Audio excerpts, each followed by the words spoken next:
Hello friends, welcome to Vikas classes. आज हम सभी लोग सामान्य ज्ञान से संबंधित कुछ महत्वपूर्ण प्रश्नों को विस्तार पूर्वक समझेंगे। तो चलिए स्टार्ट करते हैं। हमारा पहला प्रश्न है, बिहार का शोक है। ऑप्शंस हैं दामोदर, कोसी, सोन, गंडक, जिसमें से हमारा दूसरा ऑप्शन राइट आंसर है कोसी। कोसी एक पूर्ववर्ती नदी है। इसका मुख्य धारा अरुण एवरेस्ट पर्वत के उत्तर में तिब्बत से निकलती है। मार्ग बदलने की प्रवृत्ति के कारण इसे बिहार का शोक कहा जाता है। आइए अपना अगला प्रश्न देखते हैं। भारत का सबसे बड़ा ज्वरंतमुख किस नदी के मुहाने पर स्थित है? ऑप्शंस हैं हुगली, भागीरथी, गोदावरी, कृष्णा, जिसमें से हमारा पहला ऑप्शन राइट आंसर है हुगली। भारत का सबसे बड़ा ज्वरंतमुख हुगली नदी के मुहाने पर स्थित है। आइए अपना अगला प्रश्न देखते हैं। भारत की निम्न नदियों में से कौन सी डेल्टा नहीं बनाती? ऑप्शंस हैं गंगा नदी, गोदावरी, महानदी, ताप्ती, जिसमें से हमारा चौथा ऑप्शन राइट आंसर है ताप्ती। गंगा, गोदावरी और महानदी पूर्वी प्रवाह वाली नदियां हैं। ये बंगाल की खाड़ी में अपने मिलन स्थल पर डेल्टा का निर्माण करती हैं, जबकि ताप्ती नदी पश्चिमी दिशा की ओर प्रभावित होने वाली नदी है। यह अपने मुहाने पर डेल्टा का निर्माण नहीं करती है। आइए अपना अगला प्रश्न देखते हैं। प्रायद्वीपीय भारत की निम्न में से कौन सी नदी अरब सागर में नहीं मिलती? ऑप्शंस हैं पेरियार, कावेरी, नर्मदा, ताप्ती, जिसमें से हमारा दूसरा ऑप्शन राइट आंसर है कावेरी। प्रायद्वीपीय भारत की कावेरी नदी अरब सागर में नहीं मिलती।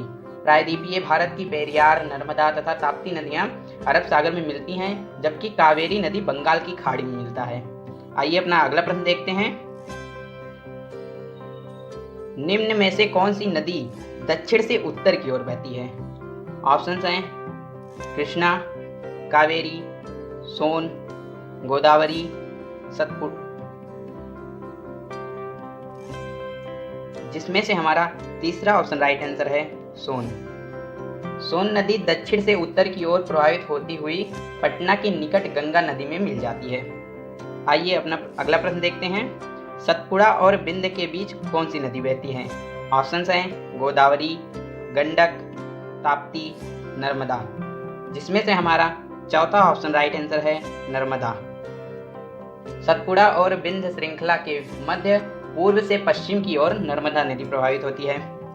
आइए अपना अगला प्रश्न देखते हैं। सूरत किस नदी के तट पर स्थित है? ऑप्शंस हैं लूनी, नर्मदा, सारावती, ताप्ती, जिसमें से हमारा चौथा ऑप्शन राइट आंसर है ताप्ती। सूरत ताप्ती नदी के तट पर स्थित है। ताप्ती नदी मध्य प्रदेश के बैतूल जिले से निकलकर सूरत के निकट खंभात की खाड़ी से मिलती है। आइए अपना अगला प्रश्न देखते हैं। आकस्मिक बाढ़ का संबंध किससे है? ऑप्शंस हैं झुंडर तूफान, चक्रवाती तूफान, सुनामी, टोर्नेडो, जिसमें से हमारा दूसरा ऑप्शन राइट आंसर है चक्रवाती तूफान।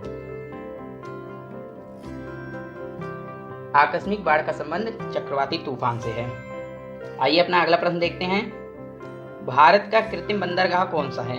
ऑप्शंस हैं कांडला बंदरगाह, मैंगलोर बंदरगाह, चेन्नई या मद्रास बंदरगाह, हल्दिया बंदरगाह, जिसमें से हमारा तीसरा ऑप्शन राइट आंसर है चेन्नई या मद्रास बंदरगाह। चेन्नई सबसे पुरानी बंदरगाहों में से एक है। यह पूर्वी तट पर स्थित एक कृत्रिम बंदरगाह है। आइए अपना अगला प्रश्न देखते हैं। भारतीय मरुस्थल की एक महत्वपूर्ण नदी है। ऑप्शंस हैं लूनी नदी, नर्मदा नदी, कृष्णा नदी, व्यास नदी, जिसमें से हमारा पहला ऑप्शन राइट आंसर है लूनी नदी। लूनी नदी भारतीय मरुस्थल की एक महत्वपूर्ण नदी है। यह अजमेर के अरावली श्रेणी से निकलती है। अगर आपको हमारा वीडियो अच्छा लगा तो लाइक कीजिए, शेयर कीजिए, कमेंट कीजिए और हमारे चैनल को सब्सक्राइब कीजिए। धन्यवाद।